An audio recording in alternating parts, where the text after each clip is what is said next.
Thank you for making me a mom. A new life, still small, had taken up residence in my womb.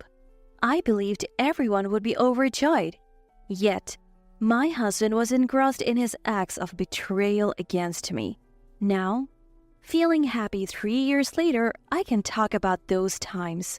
I am Nell Burks. Back then, I was pregnant. Even past 5 months of pregnancy, the morning sickness continued and I often had to take time off from work. My husband is Greg. We met at a colleague's wedding after party. He, a year older than me, worked at the same company. The first time I heard his singing, I was smitten. Not love at first sight, but love at first listen. I approached him and our relationship began. 2 years later, when I was 27, we married. Being an only child might be lonely, so we should have at least 2 kids, right? Yeah, maybe 1 girl and 2 boys? As long as they're healthy, the order doesn't matter. Greg, an oldie child, and I with a half-brother. We wanted to give our child siblings. We were excited about having kids right after getting married. Looking back, that might have been our happiest time. But once married, we realized it wasn't all about chasing dreams. We had to plan for the future realistically.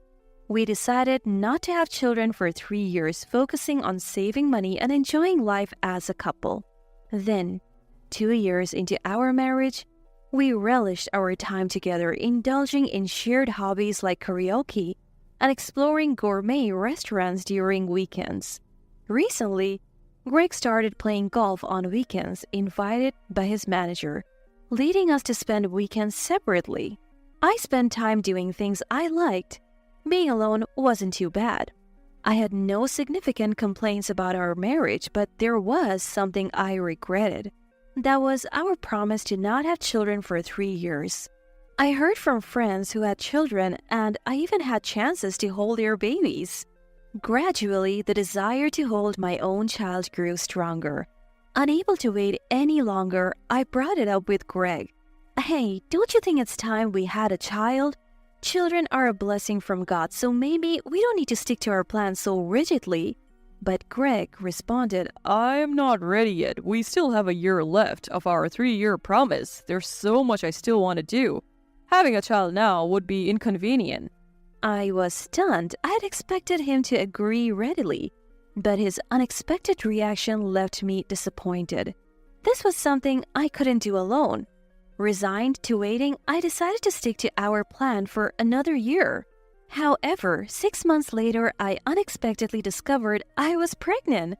I had been feeling nauseous for about a week and thought I had caught a cold. Then it dawned on me that my period was late. Could it be?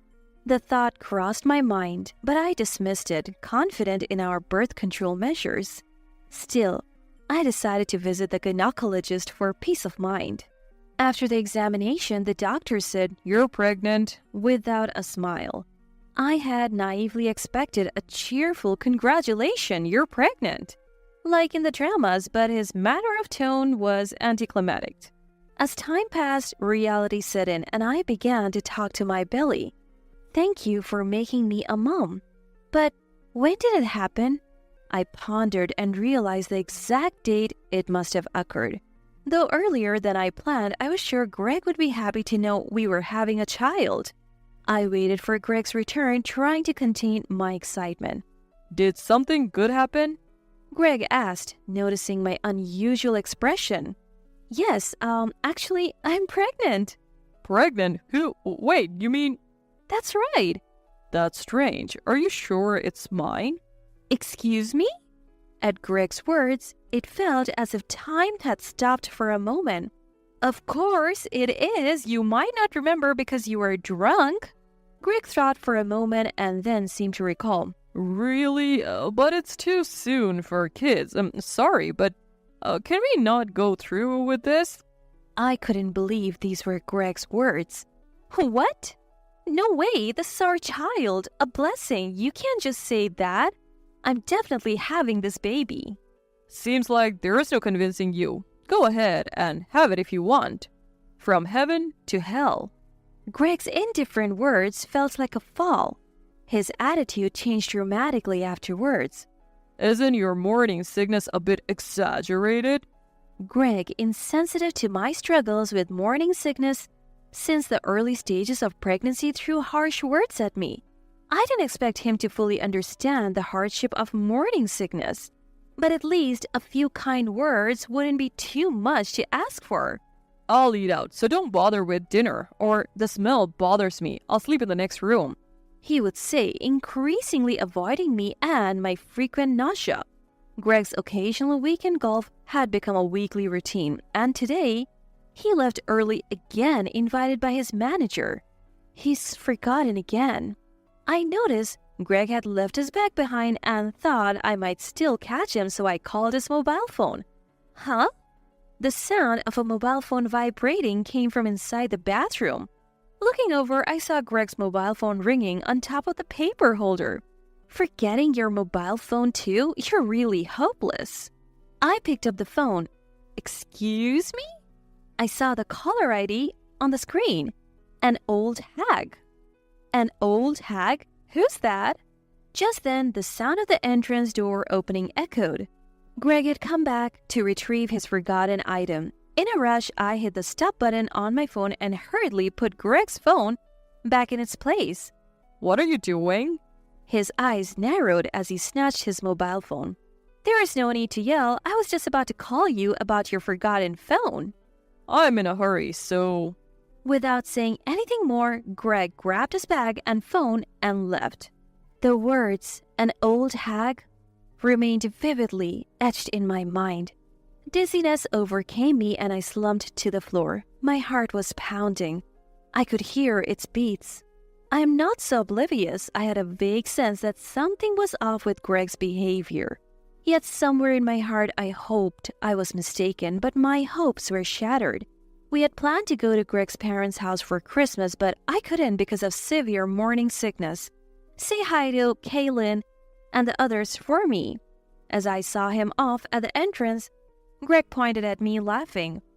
Oh, what's with that outfit? You look like an old woman. It's embarrassing. How cruel. Such words shouldn't be said even in jest. I could no longer feel a shred of affection. How are you feeling? Is the morning sickness still going on? The day after Greg left, I received a call from my mother-in-law, Kaylin, who expressed her concern. Yes, I'm fine. Sorry, I couldn't come. Don't worry about it, but it's lonely this year since both of you couldn't make it. Both of us? Greg was supposed to have gone to his parents' home. Before I could respond, Kaylin continued, well, it can't be helped.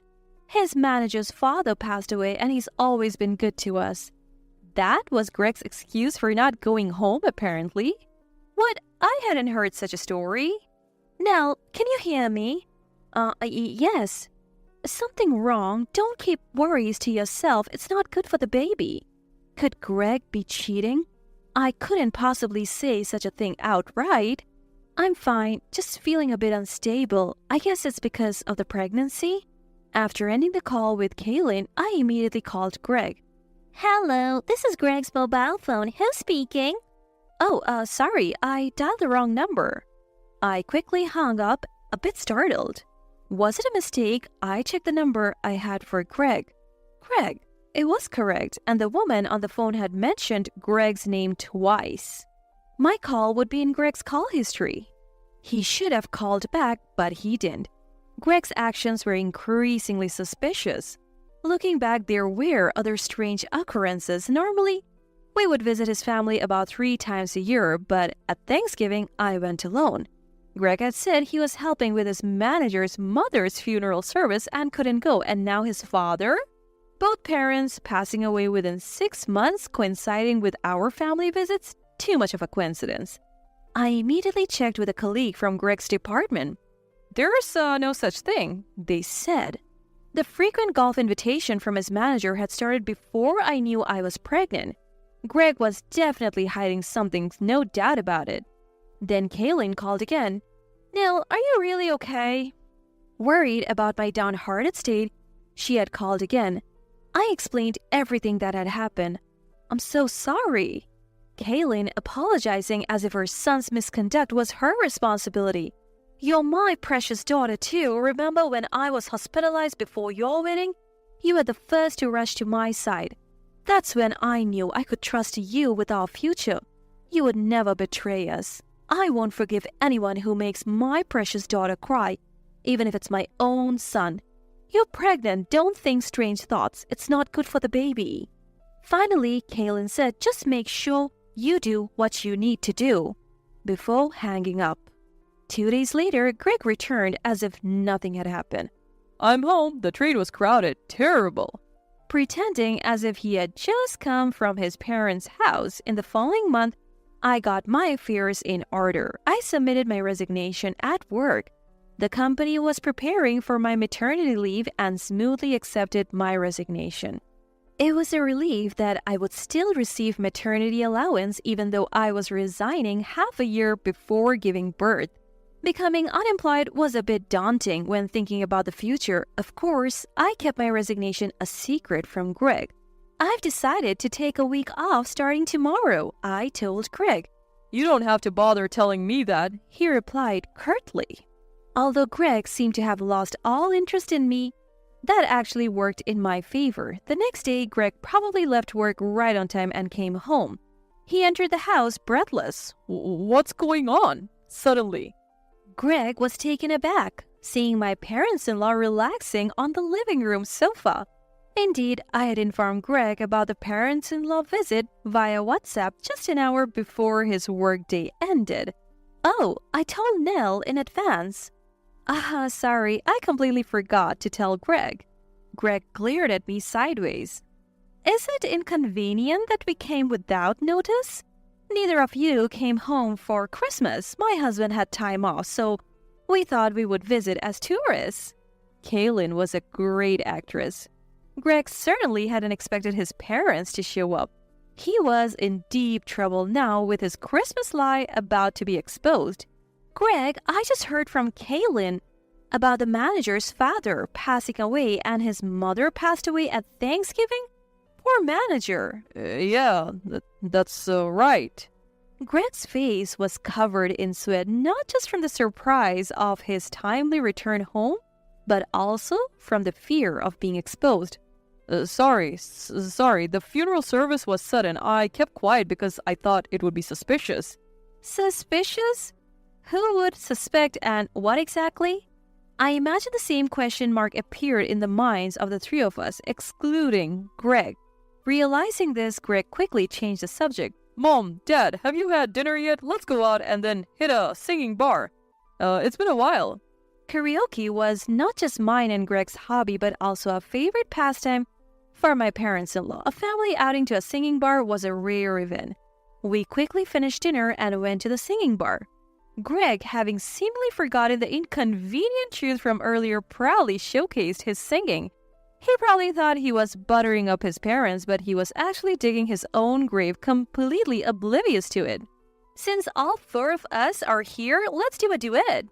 Kaylin took this opportunity to execute her plan. "That sounds great. Let's start with David. And Kaylin, show us how it's done." Thanks to Kaylin's quick thinking, an unexpected opportunity came my way. Next up, Greg and Nil. "Nil, why don't you pick the song?" "Okay then." I dragged a reluctant Greg to the stage. The song title displayed on the screen was a recently popular one about infidelity. "What?" I clearly saw Greg's eyes widen in shock. "Oh, a nostalgic choice." Kaylin chimed in. Greg, not even hot, was sweating profusely. As I linked arms with him, Kaylin said directly, "Greg, sing more seriously. Are you sweating because you're guilty of something?" Speaking of which, when David and I were newly married, I suspected him of infidelity. "Yes, I remember. It was a complete misunderstanding by Kaylin.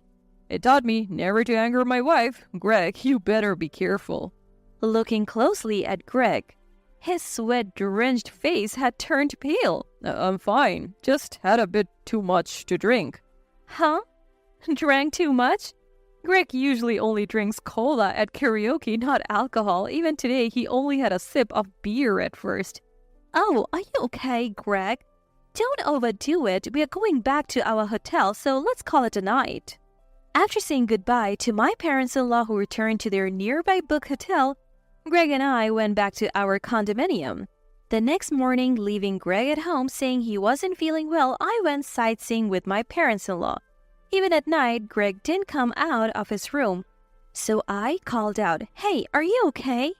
Kaylin said they are leaving tomorrow. Seems the unfamiliar hotel is tiring them out. They prefer their own home. Really? It's a shame I couldn't spend more time with them since they came all this way. Greg emerged from his room seemingly relieved that his parents were leaving. Also, I have decided to go back with them.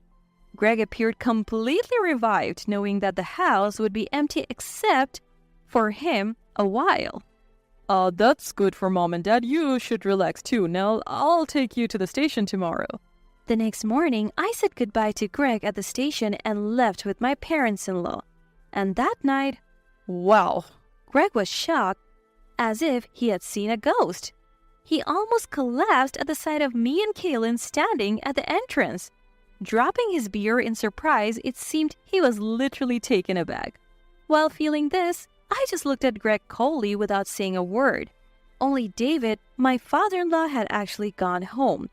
Kaylin and I had returned to the condominium after some time. "Oh, you've spilled your beer? No need to be surprised. We are not ghosts, you know." But Mom, you guys were supposed to go home. Huh? Yes, David went back alone. I'm staying here tonight since I'm alone, but who might be visiting? There's a woman's coat hanging there. Oh, that, a colleague from work. Others were here until a moment ago. They left and she's the only one now. The woman must have hidden when we unexpectedly arrived. Peeking into the room, a young woman timidly appeared from the balcony. Good evening. Oh, sorry, just needed some fresh air. Mr. Greg, I'll be leaving soon. After saying that, she picked up her bag and left. I recognize that woman. Isn't she from Greg's department? Her voice sounded like the one on the phone. You could have at least informed us. She left in such a shock. Greg finally stood up and grabbed a new beer from the fridge to drink. You know, it's not good for a married man to be alone with a young woman when his wife is away. Kaylin remarked sarcastically, making Greg spit out his beer. I was thinking of saying hello to your always helpful manager before leaving. No need to bother going all the way to the manager. It will be a laughing stock for an older woman to show up at the company. Greg tried desperately to stop Kaylin's action, really, but since you always receive so much help from your manager, I'll just give them a call to express my gratitude. Saying that, Kaylin picked up Greg's mobile phone from the table. Mom, stop it. Greg frantically tried to retrieve his phone, but Kaylin was determined. Just lend it to me. It was the first time I saw the usually calm Kaylin raise her voice. Kaylin looked straight into Greg's eyes. Greg, is it really so embarrassing for me to thank your manager? It's not that, but... Unable to meet Kaylin's eyes, Greg responded in a small voice.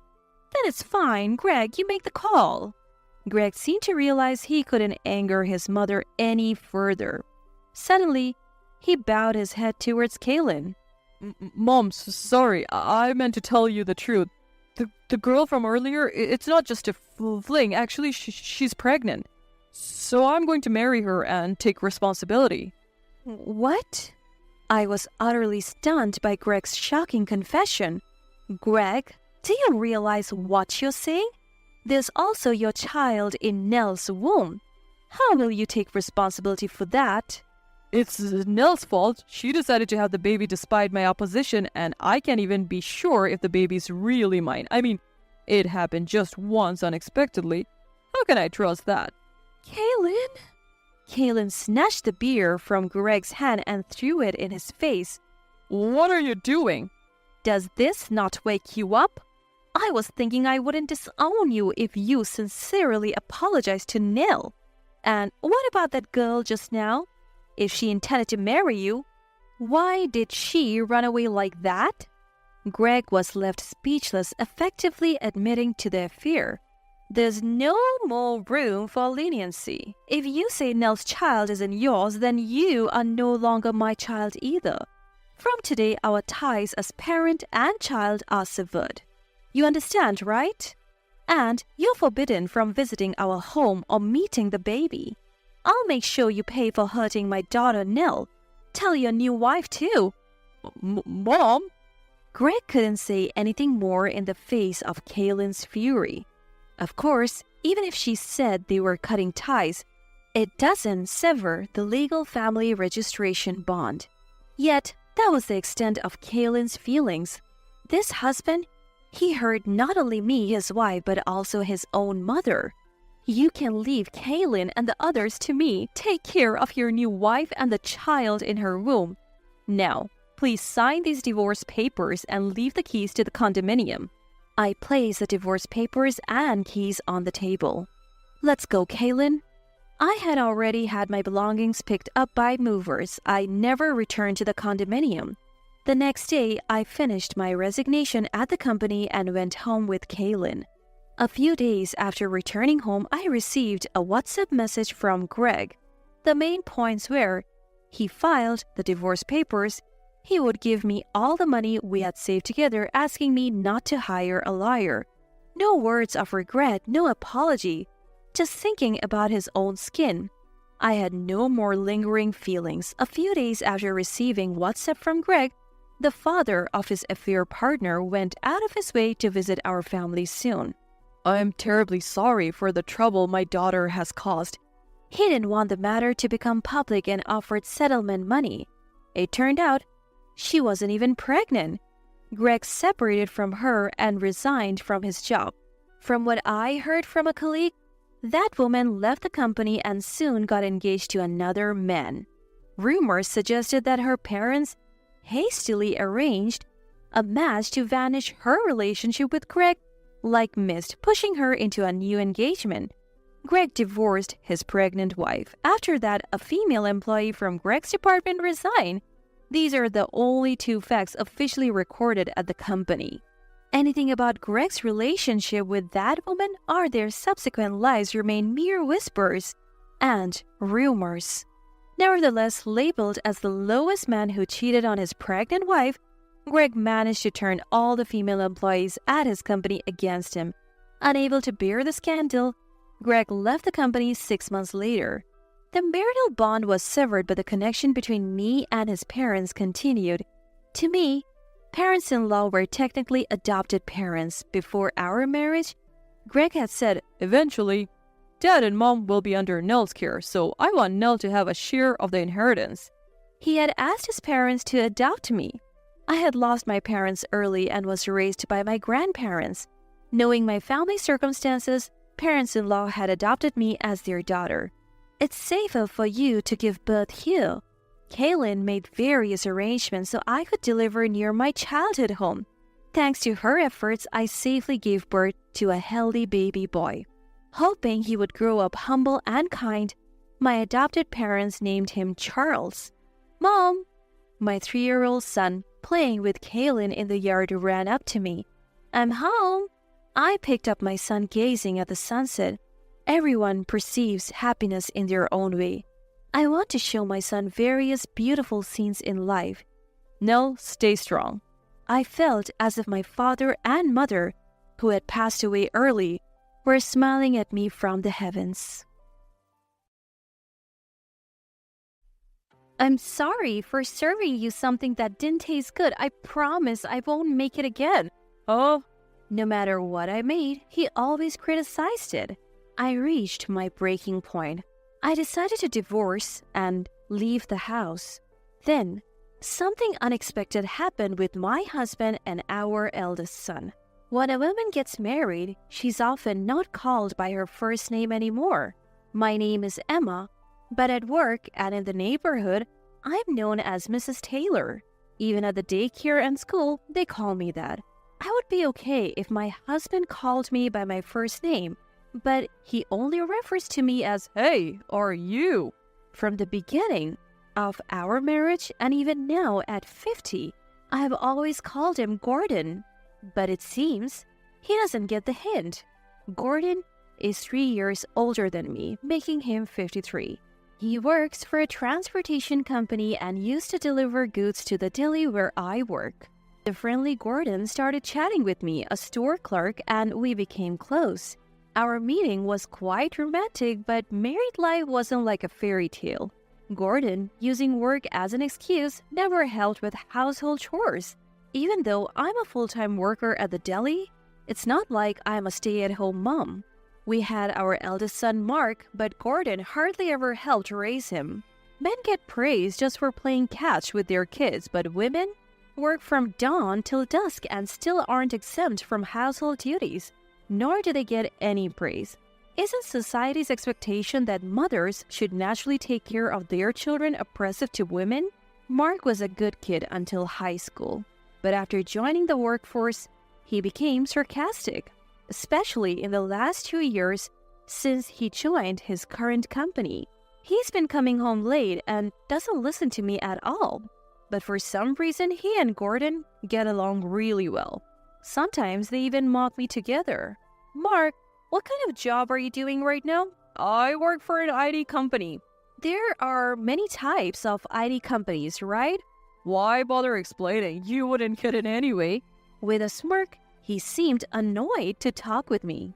Maybe at 25, Mark doesn't feel like explaining his job in detail to his mom. Sometimes I get so mad at him it scares me. Am I lacking maternal instincts? There's a term called unconditional love. When Mark was a baby, I felt that intense love for him. Looking at his cute sleeping face, I felt I could do anything for him, but now, seeing the sarcastic man Mark has become, my unconditional love wavers. I find myself expecting something in return for the love I give. Both from Gordon and Mark. 26 years of marriage. Every day is filled with sighs, and I can't say I have been happy. About 2 years ago, Gordon and Mark started teaming up to criticize my cooking. I don't think my cooking skills suddenly dropped, and I don't remember cutting corners. I always consider nutritional balance, try to save every penny at the supermarket, and take into account Gordon and Mark's favorite dishes. Planning daily meals is hard enough, but having my hard work criticized is honestly disheartening. Tonight, I made Gordon's favorite Chinese stir-fry. I thought he would be pleased, but Gordon yelled, "What is this?" Is it not good? It's too salty. You said it was too bland yesterday. Then Gordon pointed at me accusingly. Can't you find a middle ground? It's always one extreme or the other with you. Yet, he continued to eat voraciously, exaggeratingly leaning back and shouting, "So salty." Mark just ate silently. How about you, Mark? I often get taken to fancy restaurants in Akasaka and Ginza by my boss. So I have become a gourmet. Everything tastes good to me now. I worry for the woman who might marry such a sarcastic man, even if he is my own son. While still complaining about the saltiness, Gordon finished his meal and in the end, so did Mark. Feeling stressed, I decided to grab a meal with my best friend Juliet on my day off. Juliet, like me, is 50. She went through a divorce 2 years ago. Her husband never lifted a finger around the house but had the nerve to point out a dirty window and some dust. Juliet lost it. She told me she whacked him on the head with a hanger. Talk about gutsy. When I brought up Gordon and Mark, Juliet got mad as if it was about her. Why don't you just tell him to cook for himself and hit him with a frying pan? I can't say that if I did, he would just get stubborn and insist on cooking. He would probably realize how hot cooking is if he tried it himself. I wouldn't dare eat anything Gordon cooked. Juliet laughed heartily, but for me, it's a real concern. Ever since I became single, I have been quite popular at work. It's your life, you know. You aren't living just for your husband or kids. You're only 50, Emma. I'm already 50. Don't give up because of age. 50 is when life truly begins. I get asked out for dinner by male colleagues quite often. It's probably because I'm single now. If the guy is single too, there's no issue. Juliet looked radiant. Her confidence and positivity were blinding. Is the ideal mother and wife someone who puts her kids first? Husband second and herself last, is that right? Whether it's right or not, society's norms aren't always correct. Before being a mother or a wife, you are an individual. Life's more fun when you live for yourself.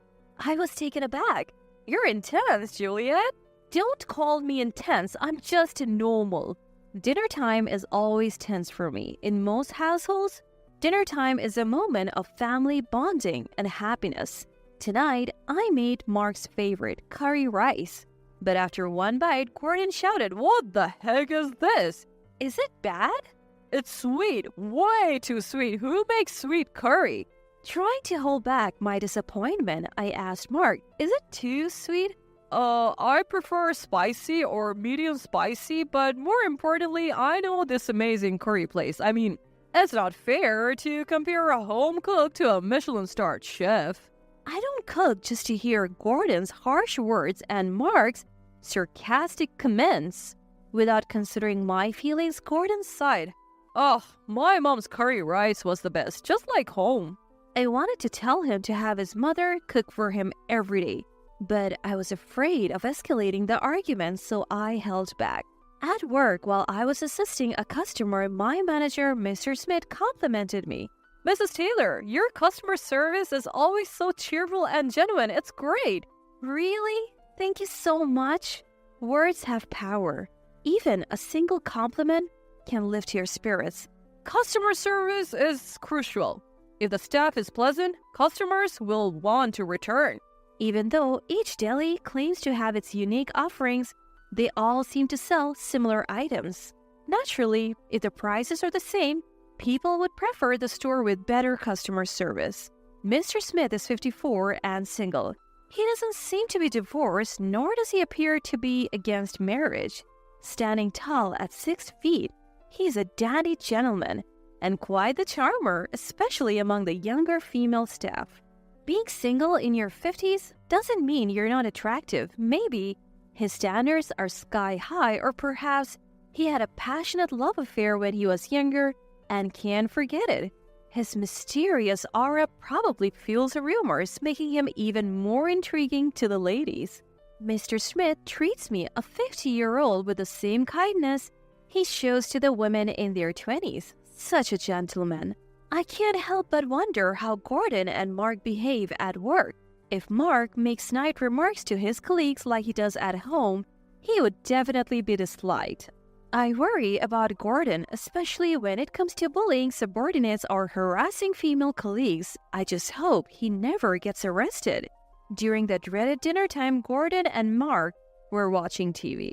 It was a show where family restaurant staff showcased their best dishes, judged by renowned chefs. As I casually watched, Gordon chimed in. "Don't you ever think of going on this show? Why? Would you fail everyone?" Mark joined in, laughing at his father's joke. "They would probably say, 'Are you trying to kill me with this?' and throw a rejection card at you." That's just too much. So, should we order pizza tonight? "Pizza? I'm in the mood for a hamburger steak." Takeout from the family restaurant? Seeing my rare defiance, Gordon's expression changed. "What's with the attitude? Even I have my limits, you know." Mark laughed along with his father. "I'll sing 'I Want You Back' in full chorus." I wasn't amused. "What's, 'I Want You Back'? Don't you know anything?" They can have their fun. I felt left out and lonely. Juliet's face came to mind, and the word divorce crossed my thoughts. It was in the evening after work. Mr. Smith called me over. "Emma." "Huh?" "Sorry, Mrs. Taylor." I smiled at him. "If you want to call me that, it's fine." "Oh, really?" A forgotten thrill. For a moment, a love song played in the background of my mind, but I quickly dismissed it. Life isn't that sweet. It rarely goes as planned. There are several young, attractive female staff in their 20s. I'm probably not even on his radar. As expected, Mr. Smith wanted to discuss work, not dinner.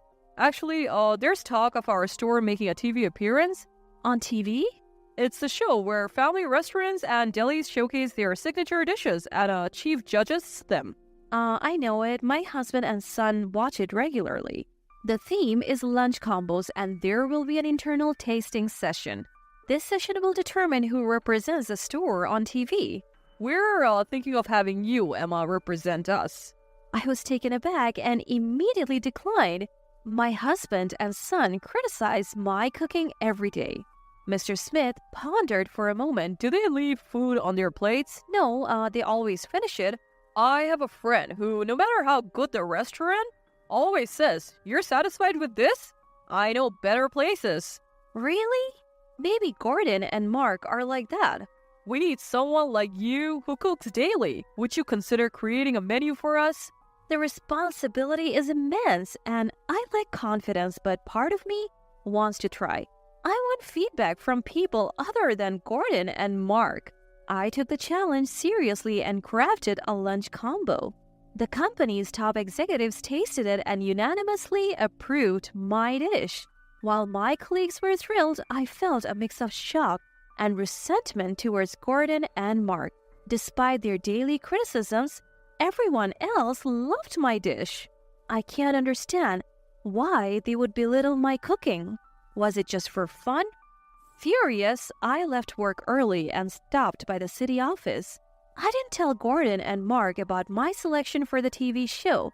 Tonight's dish was shrimp scampi. For some reason, there were 2 cards on the table labeled pass and fail. Did they make these? After tasting a shrimp, Gordon and Mark exchanged glances and simultaneously raised the fail card. This is clearly a miss. I'm disappointed in this shrimp. Are they pretending to be judges? Is it fun to mock someone? I grabbed the cards and confronted them. You fail as a husband. What are you trying to do? You fail as a son. Me too?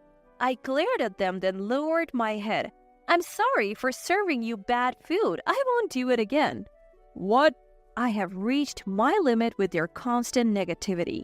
I placed divorce papers on the table. I'm filing for divorce. Wait. I won't wait. I have waited for 25 years. I can't wait any longer. 25 years? Okay, maybe not 25 years, but for the past few years, I've been patient. I can't take it anymore. I am leaving this house. Gordon, in shock, tried to laugh it off. It's Candid Camera, right? That's an old reference. Where's the hidden camera? As he pretended to search, Mark warned him. Dad, she seems serious. Really?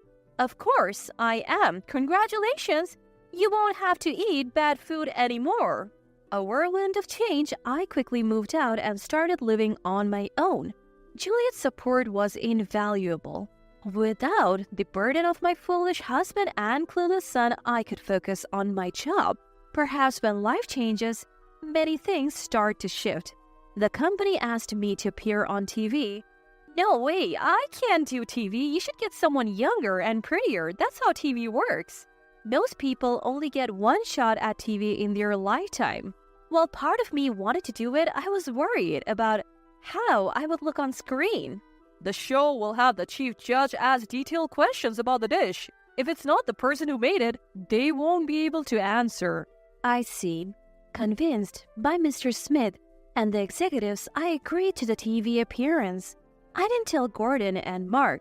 I have blocked their calls, so they can't reach me. And I have no intention of reaching out. Of course, I told Juliet about the TV appearance.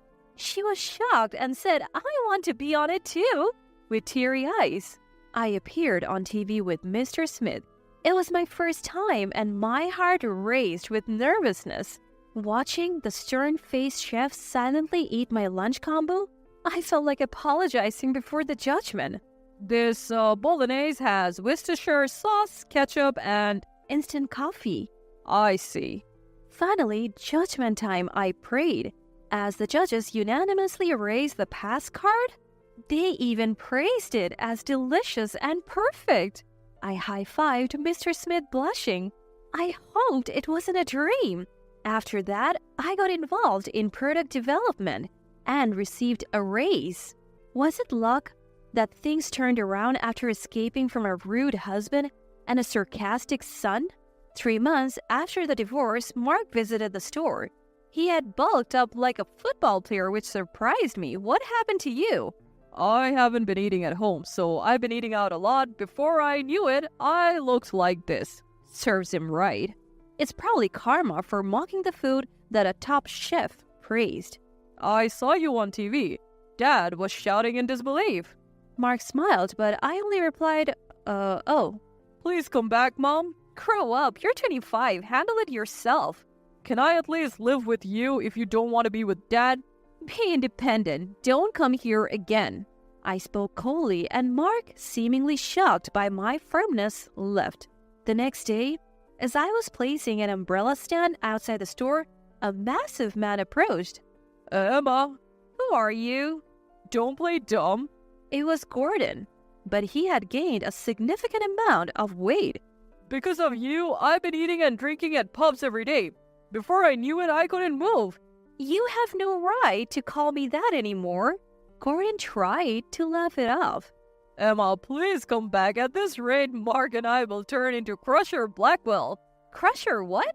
You don't know who Crusher Blackwell? He was a 215-kilo wrestler. His jokes showed no remorse. I don't want to waste my time talking to you. Please leave. Despite my harsh words, Gordon persisted. I apologize for everything, truly. Even as he apologized, I remained silent. Your cooking was always amazing. My mother told me never to praise someone too much. If you keep saying something's delicious, they won't improve. Wait, where are you going? Before Gordon could finish his apology, I had already retreated into the store. But to my surprise, he followed me in. Wait, we were in the middle of a conversation. I have nothing more to say. If you persist, I'll call the police. The police? Gordon dramatically looked around, then back at me. Why bring the police into a marital issue?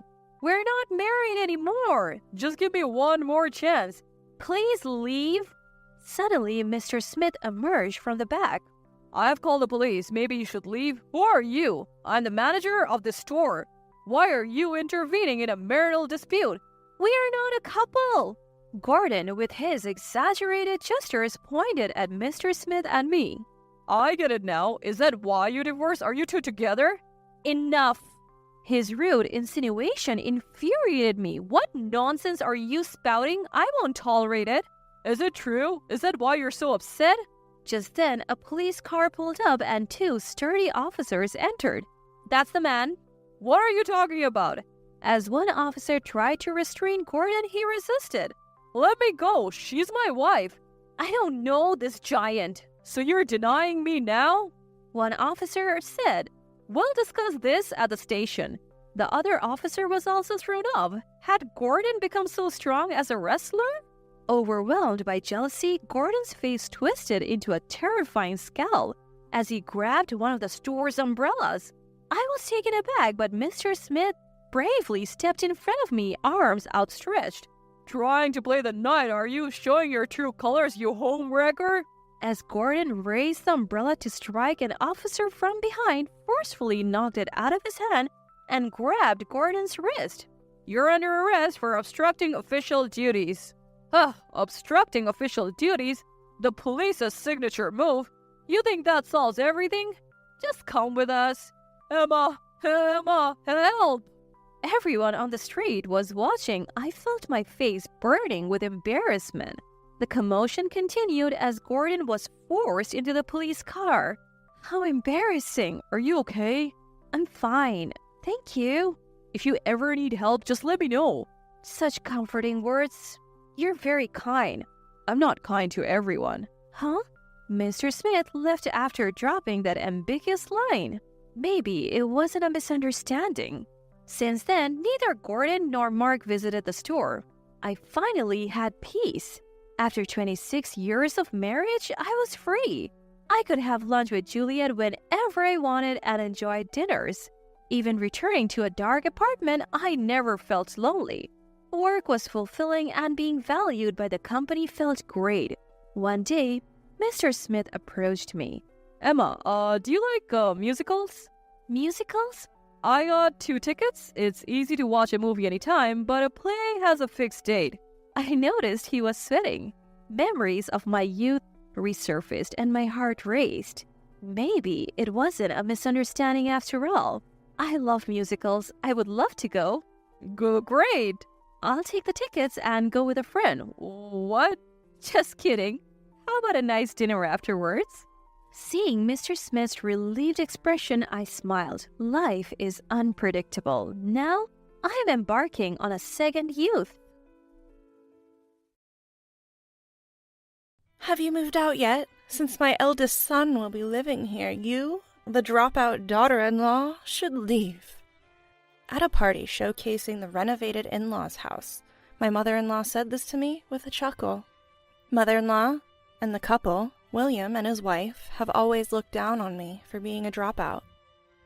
It seems they plan to take over the house my husband and I renovated. This might be a good chance to show them that everyone has their limits. My name is Olivia, and I'm a 42-year-old housewife. My husband, Jackson, is 40, making me the older spouse. Both my parents passed away from cancer when I was young. They didn't suffer long. They were hospitalized and passed away shortly after. I grew up moving from one relative's house to another.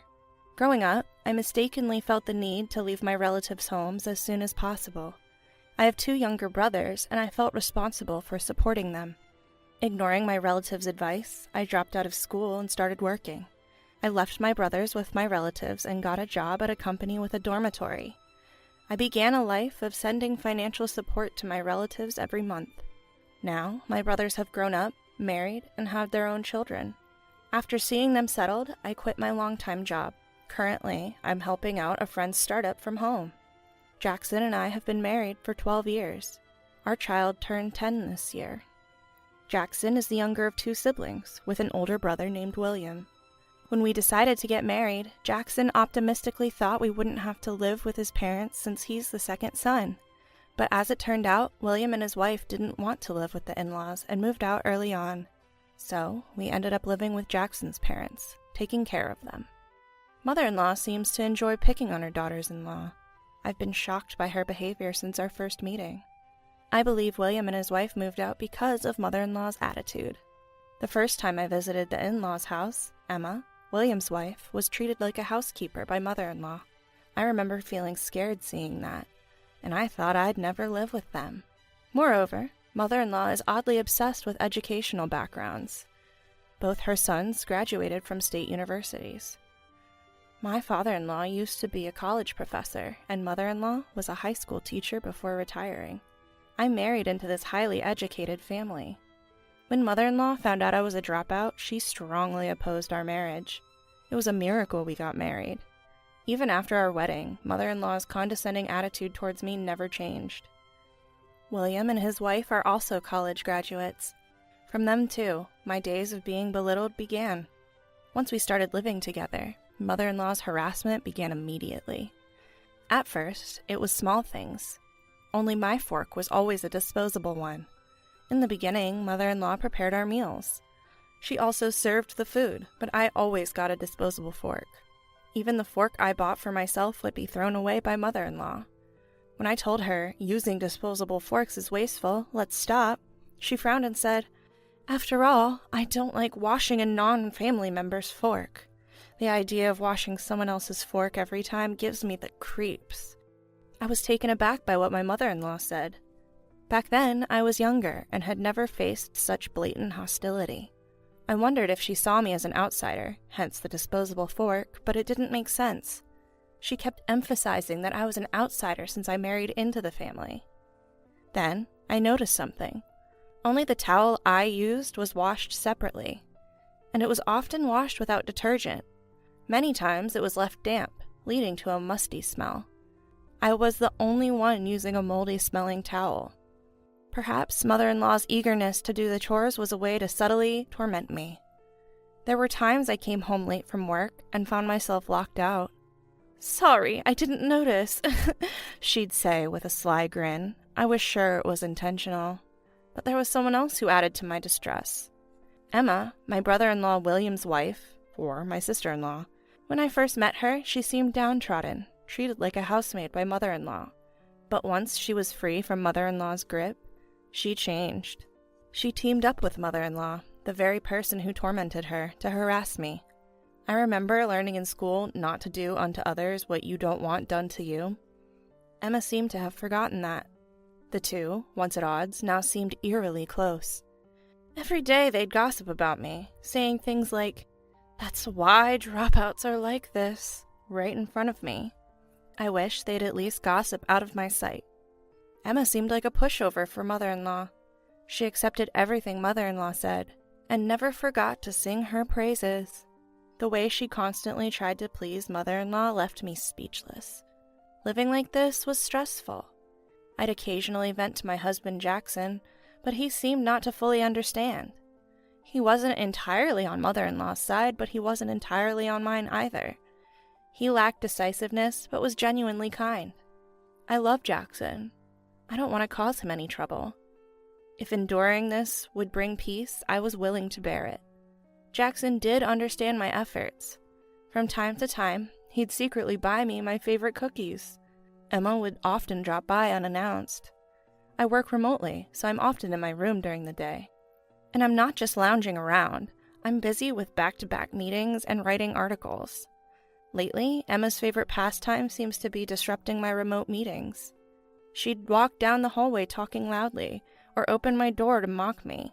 One day she burst in saying, "Stop pretending to work, it's so off-putting." I was in an important meeting, dressed in a suit. She even waved at my boss on the screen. I wished she'd stop.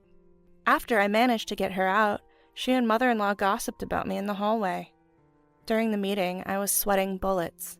It was an experience I never want to remember. Then, out of the blue, something unbelievable happened. We decided to have dinner with William and his wife, and mother-in-law splurged on high-end steak takeout. Even though it's a high-quality steak, I only had the side menu. Of course, I only got the side dishes. Such petty acts had been going on for 12 years. We had recently renovated the house, especially for the elderly father-in-law and mother-in-law. We made it barrier-free and renovated the old bathroom, even adding a small sauna.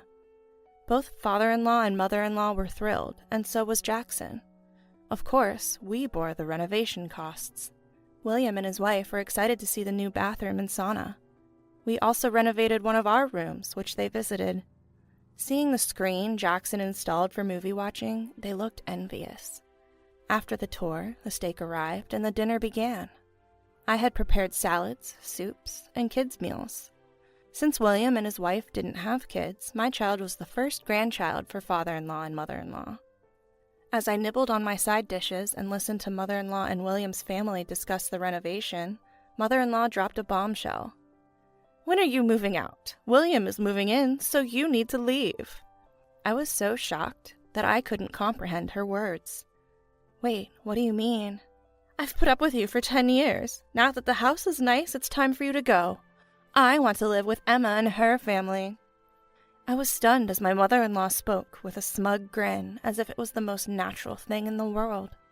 I looked at William and his wife, thinking it was a joke, but they too had the same nasty smiles. "Hurry up and leave." Something inside me snapped at their mocking tone. Even the usually calm Jackson looked stern. I gave Jackson a look, asking, "Do we not have to put up with this anymore?" Jackson smiled and made a big circle gesture above his head. "So, you want us to leave this house?" I asked.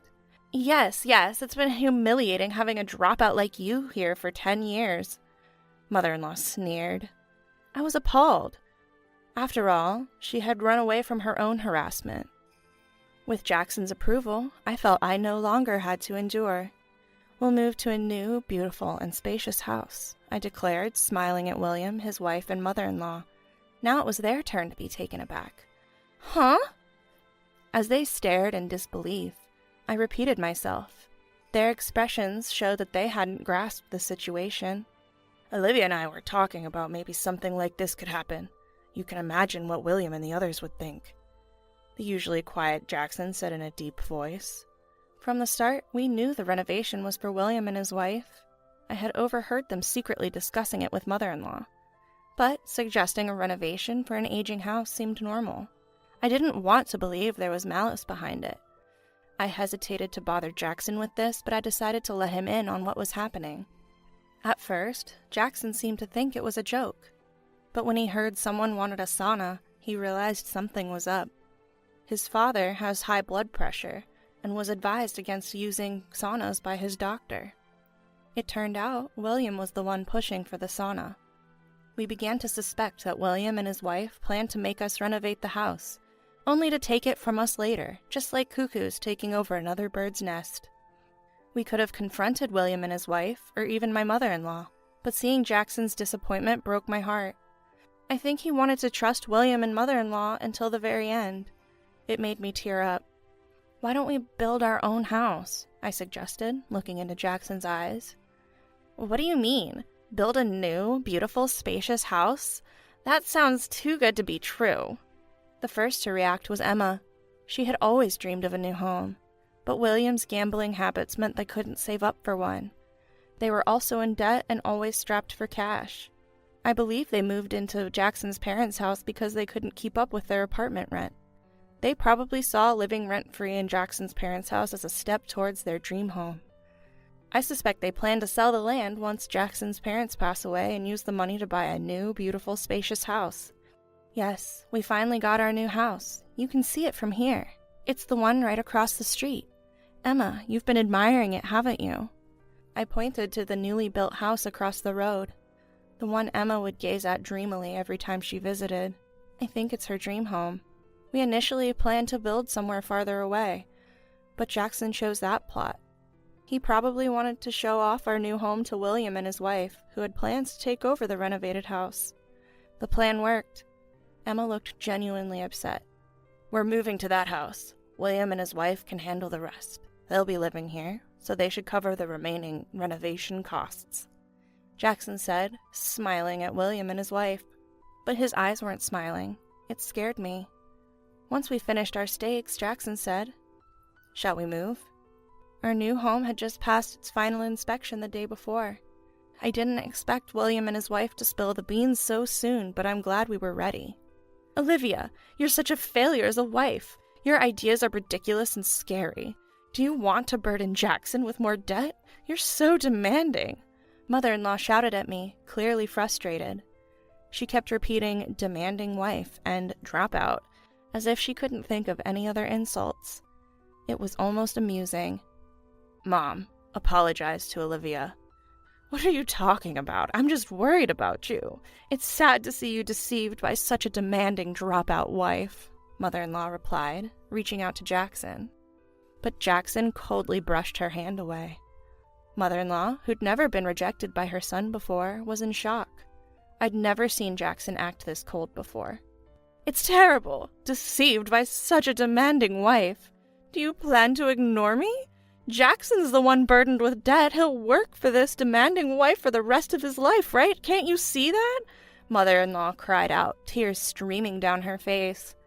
Jackson looked at her with cold eyes and let out a deep sigh. "Mom, why don't you get it? Olivia earns more than I do. The land and the house were bought with the money she saved when she was single. I don't have any debt. Why can't you be grateful to Olivia?" All eyes turned to me after Jackson's comment.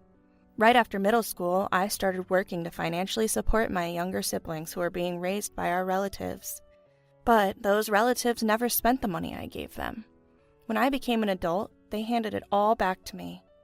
At the same time, I also received the life insurance money my parents had left behind. Only when I became an adult did I understand why my relatives had desperately tried to stop me from working right after middle school. It's true. You really should listen to the whole story before jumping to conclusions. Because I never spent money on myself, I grew up not really knowing how to use it. I became a woman whose hobby was saving. When we first got married, I showed Jackson my bank card. He was shocked by the amount. "This is what Olivia saved up. I want her to use it on something she truly desires."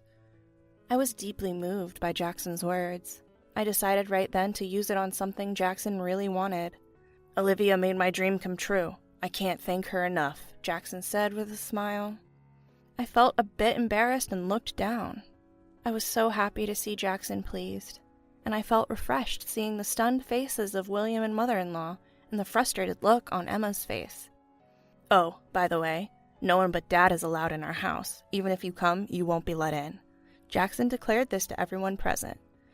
Father-in-law jokingly said, "Oh, so I can visit," looking pleased. After we left, we could hear Williams shouting and mother-in-law screaming for a long time. After that, true to Jackson's declaration, William, his wife, and mother-in-law were never allowed in our new home. Father-in-law, however, visited almost daily, happily teaching our child chess. According to father-in-law, there's now constant fighting at the spouse's parents' house. Especially between mother-in-law and Emma, there seemed to be numerous issues. Every day, they shot at each other, leaving William and father-in-law exasperated. William is now working a side job cleaning at night, burdened with his own debts and the renovation loan. He's losing patience with Emma, who insists on being a housewife. Father-in-law believes it's only a matter of time before they divorce. We've never received apology calls from mother-in-law, but Jackson says there's no need to answer it, so we don't. Our new home is truly wonderful, and we're living comfortably. We even got the border collie puppy our son always wanted. We've set up a small dog run in the yard with artificial turf. Our son is thrilled to have the puppy that mother-in-law wouldn't let him get at her house. Perhaps he had been holding back because of mother-in-law, but in our new home he laughs out loud. Sometimes to drown out the yelling from across the street. We're considering installing soundproofing. I'm Olivia. I've been married for just 6 months, so I'm still a newlywed. Juggling my nursing job and getting used to household chores has been a challenge. I met my husband Jackson at a cycling club. We enjoy bike rides together on weekends. Our relationship feels like an extension of our friendship. We do argue, but once we've said our piece, we quickly make up. It's like we're characters from a lighthearted comic, but there are people around us who act like villains from a drama, and it's really draining. "Oh, I'm sorry. It seems I only ordered steak for 4. When we visited Jackson's parents' house for a weekend family dinner, my mother-in-law had a typical passive-aggressive surprise waiting. "Such an oversight on my part." "We've always been 4, so it's understandable." My father-in-law and sister-in-law, Isabella, chuckled. "I'm sorry, Olivia. We have some bread I baked yesterday. You can have it with jam." Even though she pretended to forget, she's pushing leftovers on me. It's unbelievable. This is the 3rd time she's done this. Jackson, who believed his mom's oversights the first 2 times, is now clearly annoyed. "I'll eat the bread, Olivia. You have the steak." "That's not how it works. You're the one supporting your wife. How many times have I told you Olivia earns as much as I do? If someone's not working, maybe you, Mom, should eat the leftover bread." "Well, sister-in-law, that's mean. Mom didn't do it on purpose." Did I do something wrong?" "That's it. If there's no food for my wife, we're leaving." "Why? We can just eat as a family." "My family includes Olivia. If you can't understand that, we won't be visiting for a while." Okay, let's split my steak. Olivia, is that okay?" "No thanks." "Ugh! Eating in such an unwelcoming atmosphere feels like torture." We left, shaking off the clingy mother-in-law and Isabella. Thankfully, they hadn't tampered with our belongings. This has been the norm since our wedding. Mother-in-law and Isabella openly harass me while father-in-law smirks. When confronted, they play innocent. They even do it in front of Jackson. I wonder if they're trying to rope Jackson into their mean games. But miraculously, Jackson turned out okay despite his family. The kind-hearted Jackson who initially believed his mom and sister is now fed up with their antics against me. He's clearly on my side. I'm not the submissive type, so I don't feel the need to get along with Jackson's family at the expense of my well-being. I'll stand my ground, which seems to infuriate them even more. Interacting with them is just exhausting. After discussing with Jackson, we decided I wouldn't visit his parents' house for a while. But they had other plans. They can't resist tormenting a daughter-in-law they disapprove of. "Hello, sister-in-law." "Olivia, how have you been?" A month after the steak incident, while Jackson was at work, mother-in-law and Isabella showed up at our place. "Isabella, mother-in-law, what brings you here?" Don't be so guarded. We're sorry we forgot to order your steak last time. We brought a cake as an apology. Would you like to share it with us? Really? There are 3 pieces. I checked, so don't worry. I really didn't want to, but after all, they're Jackson's family. It's rare for them to apologize, and I don't want to cause a scene and disturb other condo residents. Plus, I'm just off a night shift and I don't have the energy to argue. Reluctantly, I let them in. Wow, it's quite a mess in here. I regretted inviting them in just a minute after. The second round of passive-aggressive comments towards me had already begun. We've been busy with work and didn't expect any guests. You should always keep it clean. Do you want to get Jackson sick? Exactly. Our house is always clean because Mom takes care of it. That's what a wife should do, right? Clean? Sure, whenever I visit my spouse's parents' house, it's spotless, almost unnaturally so. But their closet? Jam-packed to the point the door was half open. I wanted to point that out, but I just wanted them to leave, so I quickly served the cake. If you can't handle housework, why not quit your job? I can. It would be a burden on my coworkers. Don't worry, everything will be fine, even without you, Olivia. How can someone who's never worked say that? Oh, how about moving in with us? I can teach you all the duties of a wife, and I'll even let you work. That sounds great. I'd love to get closer to my sister-in-law. No way. I never want to live with them. We're good, just the 2 of us. Oh well, it was a suggestion. What a pity. They surprisingly backed off quite easily. It felt eerie. Can I use the restroom? Sure. Isabella went to the bathroom, leaving me alone with my mother-in-law. Don't worry about the living together thing. We're family, after all. That's not the point. When Isabella finally came out, they continued their barrage of comments until they finished their cake and finally left. They even had 3 cups of tea each. Closing the front door, I felt a wave of exhaustion. Jackson will be home soon. I need to start dinner. Fighting the urge to lie down, I slowly head into the living room. Distracted by my fatigue and frustration, I didn't notice the bedroom door was left open. Hey, Jackson. What's up? Do you know where the contents of my red tin are? The red tin with the letters from your patients? No idea. I thought so. That night, after my in-laws' unexpected visit, I noticed the contents of a tin in my bedroom were missing. This tin held letters from patients I had cared for. I had been organizing these letters in my bedroom just before they arrived. I was preparing dinner right after they left, so I didn't check the bedroom until bedtime. I had completely forgotten about it. But now, the contents were gone. All that was left was the red tin. I thought maybe I had taken it to the living room, so I searched everywhere but couldn't find it.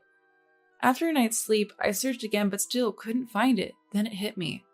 Yesterday, Isabella's bathroom break was unusually long. Could it be? I quickly grabbed my phone and called my mother-in-law. Oh, a call from Olivia. That's rare. Even over the phone, I could tell she sounded oddly cheerful. I'm sorry, but I can't find a bundle of letters from my patients since yesterday. Do you know anything about it? Oh, you've lost something so important. How careless. I don't know, but I'll ask Isabella. After a while, Isabella came on the line. Sister-in-law, I'm sorry. I might have thrown it away. What? My worst fears were confirmed, and I felt sick. I tidied up your bedroom a bit when I went to the bathroom. I didn't ask you to. It was messy and it bothered me. That doesn't give you the right to go into my bedroom and throw away my things. I'm sorry, I get so engrossed when I start cleaning. People often tell me I'm naturally eccentric. What does that even mean? Olivia, Isabella didn't mean any harm. It's your fault for not keeping your room tidy in the first place. I can't believe. I think we should move in together. I can teach you how to clean properly. We're both a bit forgetful, so you must be worried, right? We can support each other. My mother-in-law laughed, and I could hear Isabella laughing in the background. There's no point talking to them. I need to look for the letters. Goodbye. I hung up, feeling defeated. I found it. Opening the bedroom trash can, I found the letters I was looking for, but they were crumpled up, having been forced into the small bin. I carefully spread out each letter, trying to smooth out the creases. I could still read the words, but they were now tainted. These letters were my motivation to continue as a nurse. Some were from people I'd never see again. I felt so sad and angry. I could tolerate their harassment towards me, But this was unforgivable. They trampled on people's feelings, and I could never forgive them. When Jackson heard what his sister had done, he looked devastated. Maybe we should move far away. But you have a stable job, and it would be hard to start over in another state. I like my current job, and I have patients I care for. I don't want to give up on everything because of them. But I appreciate Jackson's willingness to even give up his family for me, but we have a powerful ally on our side. I think I'll talk to Dad. Your dad? He's a great guy, but... Jackson looked a bit troubled. It might seem pathetic to rely on a parent, but we had no choice. I want to show them what naturally eccentric really means. After convincing Jackson, I called my dad. A few days later, without any notice, Jackson and I visited my in-laws. What's this sudden visit? Decided to move in? At the entrance, my mother-in-law greeted us with a smug smile. No way, Jackson retorted, clearly annoyed. Unable to comprehend his frustration, Isabella and father-in-law piled on with their self-centered remarks. Living together would make everyone happy, don't you think? We're making a generous offer here, and you two are just being stubborn. You see, a daughter-in-law should... A daughter-in-law should what? Huh? A deep voice suddenly interrupted, causing everyone to flinch. From behind us, my dad slowly emerged. It's been a while, hasn't it? Since Jackson and my daughter's wedding. Yes, it has. Father-in-law took a step back. My dad, with his bear-like stature and fox-like sharp gaze, was intimidating even to those who knew him. Mother-in-law whispered in my ear, tugging at my arm. Why is your dad here? Because you said I was a terrible daughter-in-law. I thought you might want to see the face of the man who raised me. Hey, lower your voice. It's fine. I'm not bothered by my loud voice. So I heard my daughter isn't up to your standards. Dad's piercing gaze settled on mother-in-law. Well, what exactly is she lacking? Her room is messy. From what I saw, it didn't seem that bad. You must have very high standards. Let me see for myself. Wait a minute. Ignoring her, Dad began inspecting the house. This was the reason for our unannounced visit. The clutter they usually hid in closets and spare rooms was now scattered everywhere, from the living room to the hallway. Even food wrappers and dust were left untouched. From a neutral standpoint, it seems my daughter keeps her place tidier than this. Dad tilted his head, puzzled. But you came unannounced. Oh, I heard you told my daughter she should always keep her place clean, even without plans. Your words don't match your actions. Well, if this is your standard of cleanliness, my daughter is just fine. No need for you two to live together. Deciding that was enough, Dad headed for the exit. Wait! Isabella tried to stop him. Despite being momentarily intimidated by his glare, she looked up pleadingly. Sister-in-law is so mean. She blames us for small mistakes and keeps rejecting us. Oh, I heard. Like how you only ordered food for 4 during a meal, excluding her. Dad responded calmly. Did she think that Dad, who had a surprising ear to listen, would be able to do it? Hoping he'd be sympathetic, mother-in-law chimed in. Yes, I accidentally ordered for the 4 of us. Olivia seemed upset I didn't mean any harm. That's unfortunate. Right? You should visit a neurologist immediately. What? Mother-in-law makes a stupid sound at Dad's sudden proposal. I suspect a brain disorder if you keep making such mistakes without any ill intentions. No, I know a good doctor. They're quite popular, so the earliest appointment is in a week. Is that okay? No, thank you. You shouldn't hesitate. It's not good for my daughter to blame an elderly person with a potential illness. Elderly? Seeing mother-in-law's shocked face, Dad turned to Isabella. You too. Huh? Dad also targets Isabella. You seem forgetful and cause trouble for others. Disposing of important documents in someone else's room might be a sign of an illness. I'll arrange for you both to be seen together. Don't worry. I'm fine. I'm perfectly healthy. You're around 40, right? It's a pity at such a young age. I'm 25. Oh, my apologies. I thought you were Jackson's older sister, not his younger one. Wow, Dad. Isabella, who never seems to care about fashion or grooming, always looks grumpy. Does seem. Well, a lot older than she is. I bet if Dad, who genuinely believes this, said it out loud, it would hurt Isabella more. Yes, he truly believes it. He suspects a brain issue and suggests a hospital visit out of pure concern. Though Dad looks intimidating, he was born into a privileged family. Maybe that's why he's genuinely, naturally eccentric. If it weren't for Mom being so grounded, our family would have been in chaos. Don't worry, if your wife and daughter go to the hospital, they'll surely find out what's wrong. Being treated as if his wife and daughter are ill, and genuinely. Wait, I'm not senile and I'm not sick. People with illnesses often deny it. It must be shocking to think you're sick. That's not true. Mother-in-law vehemently denies, almost ready to lash out. She must have realized they might genuinely take her to the hospital. It's on purpose, not ordering my daughter-in-law's steak. My daughter throwing away her stuff. It's all to spite her. Finally, mother-in-law admits her actions. Spiting her? Dad's eyes widen a bit. So you mean the typical spite towards a daughter-in-law? Yes, your daughter is too cheeky. Even though she's Jackson's wife, she's not a housewife and neglects household chores. We allow her to work so she could at least obey us when we meet. I endured spite from my mother-in-law. Isn't it unfair? Now it's Mom's turn. Isabel turns in with mother-in-law's momentum, but Dad's reaction isn't what they expected. Poor thing. Huh? Dad looks at mother-in-law with pity. His eyes might be intimidating, but as his daughter, I can see the compassion. You've been treated horribly by father-in-law's mother all this time, haven't you? Didn't your husband protect you then? Well, it's not my daughter who's cruel, it's your husband. My sister was also mistreated by her mother-in-law, and her husband noticed and decided to separate from the mother-in-law. Mother-in-law gasps. When a couple marries, they should have their own household. A husband's duty is to protect his wife and children. Your husband abandoned that duty. Wait a minute! Father-in-law tries to interrupt Dad. Sorry for overstaying. Basically, a parent's role is to watch over their children's households. Oh, I'll make a hospital appointment just in case. We don't need a hospital, Isabella protests, almost screaming. But Dad isn't listening.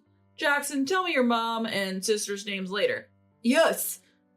Come on, Mom, say something. Mother-in-law, who was loud just moments ago, now looks pale. She probably realized who the real enemy is. The reason she could spite her daughter-in-law in front of Jackson was because she had real-life experience knowing her husband wouldn't side with the daughter-in-law. It's truly pitiful. Dad's right, she's a poor soul.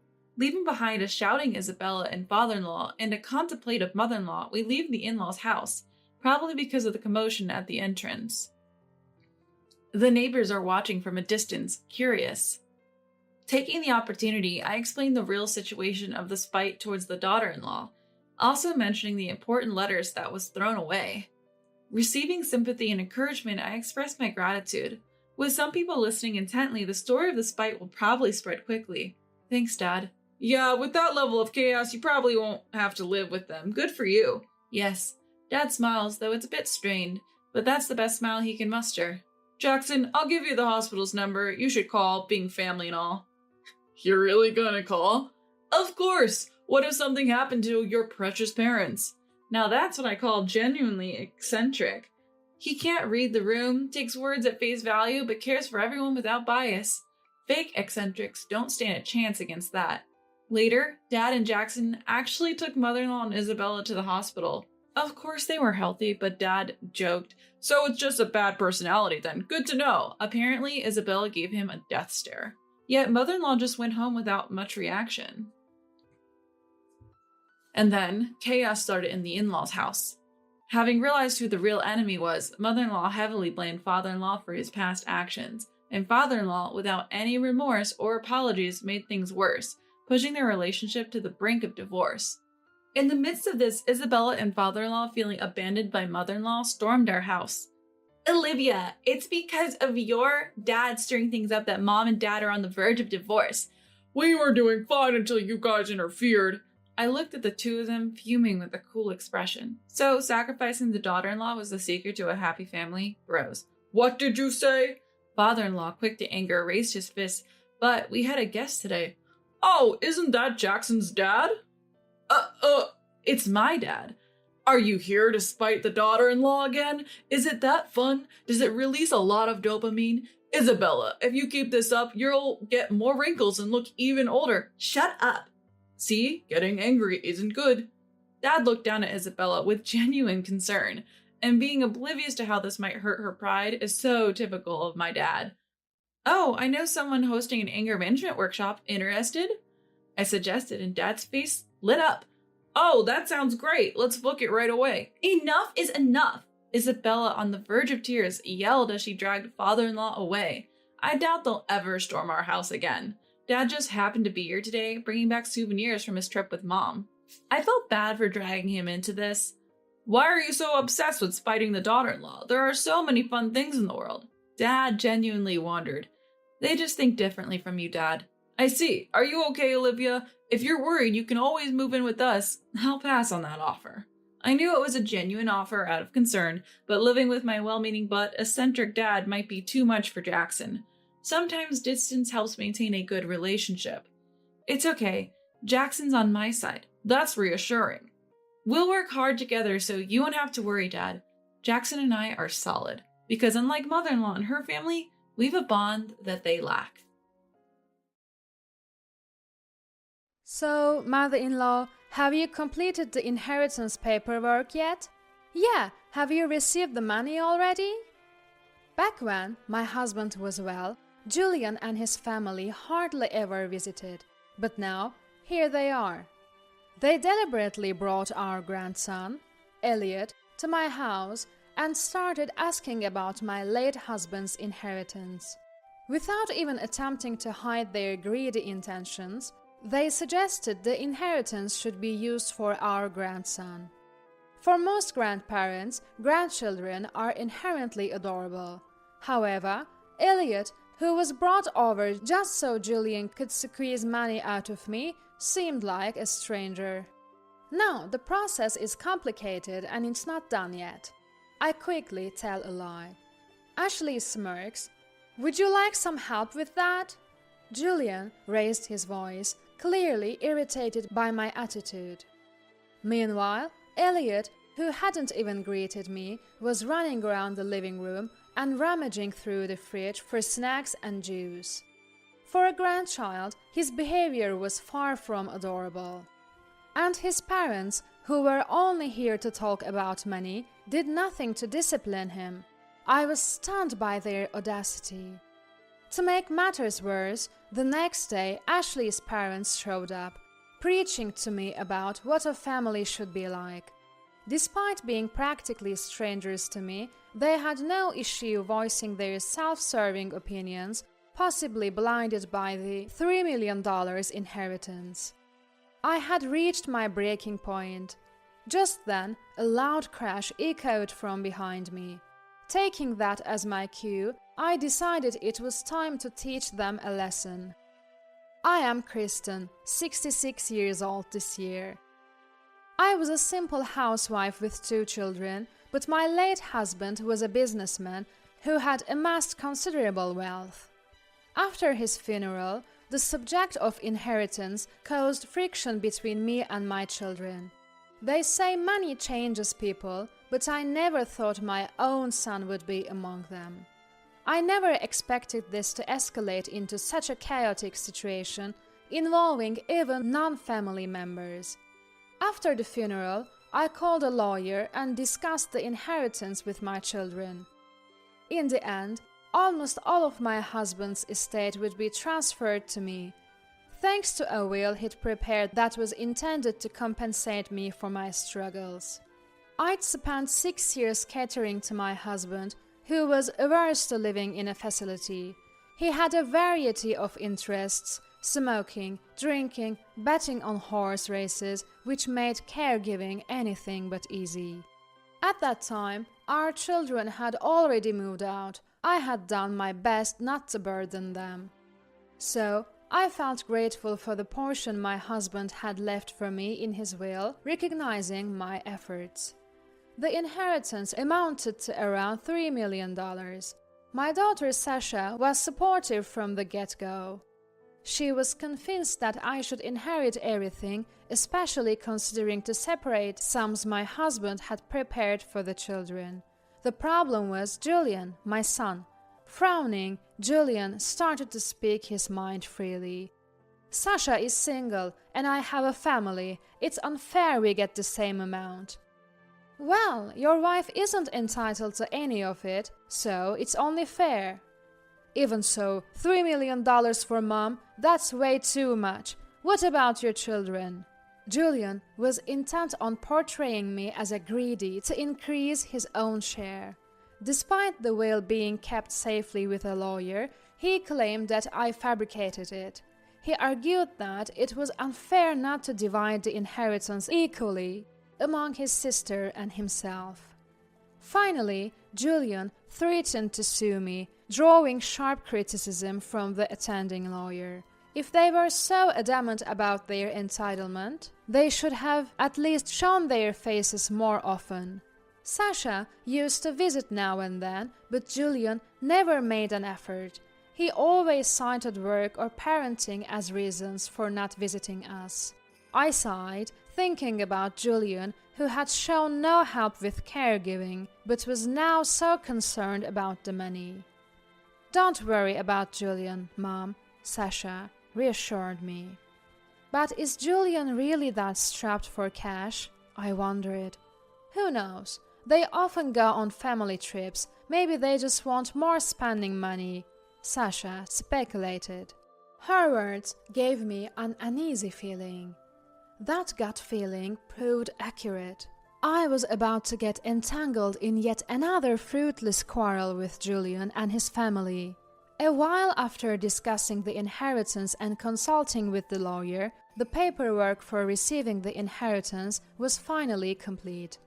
That's when Julian and his wife, Ashley, showed up at our home. Though I had an uneasy feeling, I let them in. After brief pleasantries, they quickly got to the topic of the inheritance. "Did you already finish all the inheritance paperwork, mother-in-law?" "Yeah, is the money transferred?" "No, the process is a bit complicated, so it's not done yet." "If you need help, we can assist. Managing $3 million must be a headache, right?" "I'm good, thanks. So, what brings you here today?" "Come on, don't be so cold. We even brought your grandson to see you." Along with them was Elliot, my grandson, whom I hadn't seen since he was in elementary school, and even before my husband passed away. I had only babysat Elliot a few times when he was a baby. I hadn't even been invited to his birthday parties or any other celebrations lately. The most I had done was send gifts and monetary gifts through Julian. To a regular grandparent, a grandchild might be unconditionally adorable. But to me, Elliot felt like a stranger, just another kid Julian and his spouse brought along to squeeze money out of me. "Isn't it great to see your grandson after such a long time?" "Well, I suppose. Kids will start costing more money as they grow, you know." "That's true. You two better start working hard." "What's that supposed to mean? Don't you want to do something nice for your adorable grandson?" Meanwhile, Elliot, the subject of all this fuss, didn't even greet me. He was busy running around the living room and even went as far as open the fridge to dig out snacks and juice. Neither Ashley nor Julian reprimanded Elliot. They simply emphasized how energetic and cute their son was. "What's so cute about this disrespectful kid?" "Elliot, don't you think you're a bit too wild? Teaching manners and common sense is a parent's job." "Oh, our parenting approach doesn't include scolding, so it's fine." I had no idea what she meant by fine, but it seemed Elliot wasn't getting the hint that he was being admonished. Ashley followed Elliot around as he freely explored the house, so I felt compelled to step in. "Would you listen?" I began, but Elliot cut me off with a, "You're annoying!" He laughed dismissively and even slapped my leg. Watching all this and seeing my son and daughter-in-law only pestering for money without disciplining their out-of-line son, I had reached my limit. "Enough is enough. Julian, you've already had the inheritance talk with the attorney. Yeah, but taking $3 million is way over the top, Mom. Didn't think you'd be so greedy. The greedy one is you. I don't have money to give to people who's never done anything for me. What followed was a heated argument over who was the real money grabber. Frustrated but resolute, I kicked Julian and his family out of my house. Had they been more cordial with my husband and me over the years, I might have considered leaving them an inheritance or education funds. But watching Julian and his crew trying to force their selfish agenda, I felt nothing but anger and disbelief. Despite our heated exchange and my asking them to leave, Julian and his family returned the next day with Ashley's parents in tow. Even after asking them their purpose through the intercom, all they did was demand entry into the house. Figuring it would be a nuisance to the neighbors, I reluctantly let them in. Once inside, Ashley's parents began lecturing me. Look, we're both families with adorable grandchild. We need to help each other out. That's right, you've just lost your husband. You must be feeling vulnerable. So this is family, is it? This is helping each other? I felt like the two of them went on, lecturing me. Julian and Ashley just nodded in agreement, not uttering a word. As usual, their adorable son, Elliot, was running around the living room, full of energy. I told him to stop running. "Shut up!" Elliot shouted, as per usual. And for that, rather than being concerned about the child's behavior, I ended up getting blamed by all four of them. Normal families would want to help their sons and grandchildren in any way they can, especially for when the day comes that we need their help. I plan to prepare things for myself so that I'm not a burden on my children. That's a lonely way to think, and that's why you don't get to see your grandson. Aren't you ashamed to only think about yourself? That's right, our daughter gave birth to that child. Your husband was Elliot's grandfather. He would have wanted to help financially. They talked a lot about family ties, but in the end, it all came back to money. Were these two also swayed by Julian and Ashley? Were they here just to get their hands on some inheritance? I had had enough. They assumed Julian would be their future caregiver because he's their daughter's husband. They talked nonsense about what a family should be, even though they're practically strangers. Clash! Suddenly, a loud noise came from behind, making everyone turn around. There on the floor were shattered pieces of a vase that used to sit on a shelf, and Elias' surprised face. He probably knocked it over while running around. Seeing the vase my late husband loved, now in pieces, I felt a surge of anger inside me. Wow, that's a spectacle. Hey, Elliot, are you okay? You didn't get hurt, did you? Why would you put something dangerous within a child's reach? If our precious grandson gets hurt, you know you'll have to pay for it, right? Julian, who just smirked, Ashley and her parents making a fuss about potential injuries. I listened to them in silence, already fuming, and let out a heavy sigh. So, where's the inheritance? You've probably settled all the formalities by now, right? About that, huh? That vase Elliot just shattered was part of my husband's legacy. For a moment, Julian and the others exchanged glances and fell silent. They glanced briefly at the shards, then looked at my angry face and paled. Mother-in-law, you're joking, right? No joke. As you all mentioned, the formalities are already completed, but keeping that much money in cash is a risk nowadays. Who knows who might target it? So I converted it into something valuable. Kristen replied, a hint of sarcasm in her voice. The confusion on their faces was evident. I had to hold back a chuckle. Pretending to be distraught, I looked down and covered my mouth. Come on, there's no way that ugly vase is worth $3 million, right? Right, Mom? Would you like me to show you the certificate for the vase? Oh, and I suppose I'll need to file a police report. What? You're kidding, right? It was a child's mistake. Well, parents are responsible for their children's actions, right? Can you cover the $3 million? Don't say such things. After all, families should help each other. Yes, exactly. So, you'll help me, right? After all, I'm family too, and you ruined my husband's legacy. The four of them exchanged glances, clearly flustered and at a loss for words. The first to speak was Julian. He said it was Ashley's fault for not disciplining their child properly. Ashley trying to argue back, and Ashley's parents defensively claiming that how their grandchild was raised wasn't their concern. Enough! How can adults who can't even apologize talk about disciplining a child? Not one of them attempted to apologize to me.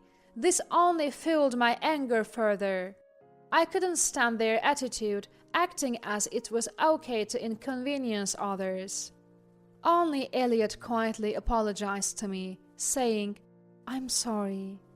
He probably did so reflexively, sensing how angry I was. Despite witnessing all this, the four of them kept their heads down and said nothing. Julian finally mustered the courage to say, "We'll discuss this another day."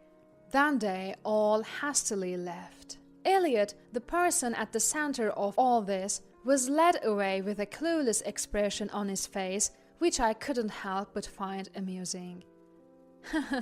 So, that's why I thought I should fill in Sasha first. What is Julian even thinking? People really change when money is involved. After a hearty laugh, I made sure to tell Sasha about what had transpired and to be wary of Julian. Every now and then, they'd call as if they'd forgotten about everything, usually about their son's activities or birthday gifts. Every time they call, I remind them cleaning up those broken pot pieces was heartbreaking. After that, they usually hang up pretty quickly. A few weeks after reaching out to Sasha, I got a call from her. Apparently, just as we suspected, Julian had gone crying to Sasha. "Hey Sasha, can you lend me some of the inheritance you received?" "Are you kidding? You're still asking for that?" "I'm begging you. I've gotten myself into a bit of a jam." Julian had frantically approached Sarah, saying he needed to compensate for a $3 million vase he'd broken. When asked what happened to the inheritance he received, Julian said Ashley and his in-laws were spendthrifts and had already blown through it all. Sasha apparently lectured Julian, saying that he brought this on himself by being greedy when he should have been content with what he had. Julian desperately tried to use his kids as an excuse to wheedle more money, but Sasha patiently explained that even her share wouldn't cover his debts. Dejected, Julian went back home. Hearing all this, I couldn't help but laugh again. It seems Julian and his family are now at odds over who should take responsibility for the debt. Occasionally, they'd call, taking turns asking for leniency, but as soon as I'd suggest we talk through lawyers, they'd go silent. They ended up hanging up on their end.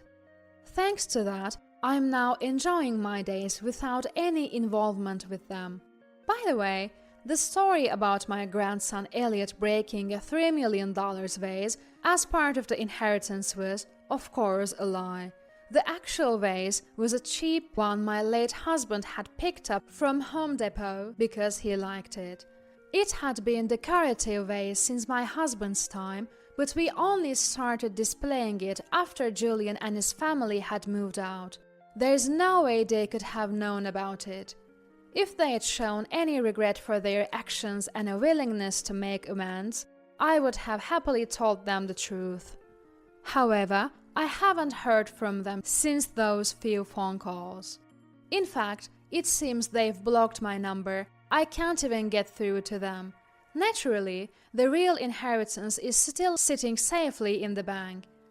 I had been planning to use a little for my retirement and leave the rest for the kids, but after the incident, I've completely changed my mind. Sasha, how about we go on a trip together sometime? Sounds good.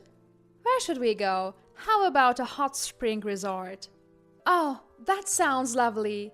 Also, I've been wanting to have a proper conversation with you about my inheritance. After seeing Julian and his family's true colors, I've had a change of heart. I can't entrust my late husband's hard-earned money to people like them. I'm now thinking of not only leaving the inheritance to Sasha, but also exploring better ways to use it as we move forward in life. I am Whitney, a spry 67-year-old. A few years ago, my husband, who was a lawyer, passed away in an accident, and now I'm living alone. I have one son, but he got married and moved out. His name is Timothy. He's 35 years old. He works at a civil engineering firm, and currently, due to his job in a rural area, he resides in a rental apartment nearby with his wife. His wife, Brittany, is 33 years old. Timothy and she met at their workplace where they were colleagues, grew close, and after a period of dating, they got married 3 years ago. Given their jobs entail long business trips, they have decided to hold off on having children for now, so they don't have any yet. As for me, I'm eager to see my grandchildren, but I understand Timothy has his plans, so I'm patient. Currently, I am not employed, but thanks to my late husband's life insurance, accident insurance, and inheritance, I am living comfortably. I believe I am in good health for now, but recently I have started feeling the weakening of my legs and hips, and living alone has begun to feel a bit unsettling. One day, Timothy called to say he would visit. I was looking forward to it, since it had been a while since he said something like that. Then, Timothy came over with Brittany. "Mom, long time no see. Have you been well?" "Whitney, it's been a while. Have you changed at all?" They had mentioned they had some news to share, which had me secretly hoping. Could it be that they're having a baby? "Well, the project I am on is nearing completion, and it has been decided that I'll be working at the headquarters after this." "Oh, does that mean you're moving back here?" "Yeah, my job will be more administrative from now on, so I shouldn't have to work on site anymore." "That's good news. The headquarters is in the city, right? If you won't be going to sites anymore, how about buying a house somewhere?" "Actually, Brittany suggested something. We were thinking, why not move in and live here with you?" "That's right. Since Whitney is alone now, and considering your age is becoming a concern, we thought we could take care of you if we lived together, if necessary." "Really? I still feel quite energetic, you know. But it's uncertain what might happen, and living alone at your age is indeed concerning." "Well, I do feel uneasy about living alone at times. But isn't this house too old to accommodate all of us?" "This house was built by my husband and has been standing for 30 years as a 2-story home. It even boasts a reasonably spacious backyard. The first floor houses the kitchen, a bathroom, and a toilet. There's the living room and 3 bedrooms. The second floor consists of a room my husband used as the study, and another room we used as our bedroom. I guess if Timothy and his wife moved in, they'd occupy the first floor, and I'd take the second. I have a suggestion." Brittany leaned in with excitement. "How about we do some renovations?" "Renovations?" "Yeah, this house was built during the dot-com bubble era. It's made of good materials and is pretty solid. It'd be a waste to tear it down. That's why Brittany thinks we should renovate and live together." "Well, speaking of that..." Brittany hesitated a bit. "Would you mind covering the costs?" "The costs?" "Yes, we got a quick estimate before coming here. We'll make the first floor barrier-free. The kitchen will be updated and integrated with the living room, turning it into an open-concept kitchen. We'll also revamp the bathroom and toilet with the latest fittings. For the second floor, we'll add a spacious balcony and turn it into a sunroom. We'll stay on the second floor and create a room on the first floor for Whitney. Stairs can be tough for seniors, and having a nearby toilet is a plus, right? All in all, the budget is around $120,000. Brittany explained rapidly. She seemed quite passionate about this plan. If you agree to this plan, we can live together, and I'll also help care for you in the future. Timothy chimed in. Well, we have some savings, but thinking of future expenses, maybe kids and such, we'd like to save where we can. It doesn't sound like a bad deal, does it? Hold on a minute. This is all so sudden. Do you really expect me to just say yes right away? Well, for now, we just came to discuss it. If you can manage the money, we'll take care of all the tough stuff. Whitney, this is a win-win for all of us. Please consider it positively. We really hope you'll think it over. To be honest, I thought Timothy and his wife's proposal was reasonable. However, there was something off about Brittany's words. If you provide the money, we'll move in and also provide care. I wondered, is this a give me money and I'll take care of you kind of deal? Of course, resolving my current home's issues sound great, but there's something I just can't get behind. At the time, I honestly didn't think too much about the whole ordeal. Later, Timothy and his wife finished their jobs in the countryside and moved to a rental apartment near their parents' house. Now that they lived closer, Brittany started visiting more frequently. She kept bringing up the topic of the home renovation. I started to feel that it might not be such a bad idea, but Brittany seemed a bit too pushy for my taste. In response to my non-committal stance, she would get annoyed and say things like, Whitney, why won't you approve of this? It's a good deal for you too. And, these days, you won't find many daughter-in-laws willing to live with their in-laws, but I am. I'm even offering to take care of you. You won't find anyone else like me. Her approach felt almost threatening, and it was genuinely unsettling. When I asked her why she was so desperate, she glared at me and snapped. Desperate? Don't you realize this is all for you, Whitney? We're talking about securing your retirement with $120,000. That's not a small amount. I found Brittany's attitude quite off-putting. Timothy, instead of intervening, asked me to listen to her, saying, Mom, we're trying to help. Please, just listen to what Brittany has to say. I was completely taken aback. Thankfully, thanks to my husband, we were financially comfortable, and I always planned to leave some inheritance to Timothy. Everything should work out. If Brittany could genuinely care for us in our old age, perhaps I wouldn't have to think about costs like retirement communities. I began to think that maybe, just maybe, Brittany's plan was a win-win, as she put it. So I agreed and let Timothy know. Great, we'll start making arrangements. Please prepare the money. I liquidated some of my assets and transferred the funds to Timothy's account. We then officially contracted a construction company and requested designs. Later, we were told that the blueprint was ready and went to see it with Timothy and Brittany. That day, Brittany seemed in a good mood, far from the person who had yelled at me. I've never really looked at blueprints before, so I couldn't understand most of it, but they showed me the layout. The biggest changes were in the plumbing, with significant alterations to the bathroom, toilet, and kitchen. The first floor mainly consisted of a garage and a Western-style room. I noticed a small room connected to the garage. What's this? It looks too small for a room. A storage or closet, perhaps? Brittany, what's this room for? Oh, that? It's like a spare room or storage, something we thought might be useful in the future. For a child, perhaps? Well, something like that.